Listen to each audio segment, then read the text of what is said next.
సూర్యాపేటలో దారుణం చోటు చేసుకుంది. వాట్సాప్ లో ఎమోజీ పెట్టినందుకు ఒక వ్యక్తిని దారుణంగా హత్య చేశారు.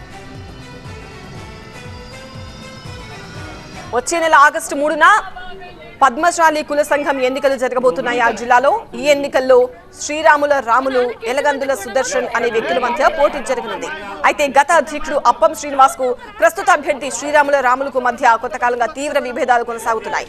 ఈ ఎన్నికల నేపథ్యంలోనే గత అధ్యక్షుడు అప్పం శ్రీనివాస్ కు వ్యతిరేకంగా శ్రీరాముల రాములు వాట్సాప్ లో పోస్టులు పెట్టారు. అయితే అప్పం శ్రీనివాస్ కు మద్దతుగా మానుపూరి కృపాకర్ అనే వ్యక్తి చప్పట్లు కొడుతున్న ఎమోజీతో ఆ పోస్ట్ కు రిప్లై ఇచ్చారు. దీంతో మానుపూరి కృపాకర్ పై శ్రీరాముల రాములు వర్గం దాడి చేసింది. ఈ దాడిలో మానుపూరి కృపాకర్ అక్కడికక్కడే ప్రాణాలు కోల్పోయాడు. బంధువుల ఫిర్యాదుతో పోలీసులు ఘటనపై కేసు నమోదు చేసుకుని దర్యాప్తు చేస్తున్నారు.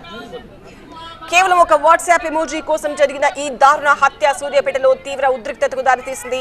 నిందితులను త్వరగా పట్టుకుని శిక్షించాలని మృతుని బంధువులు కోరుతున్నారు.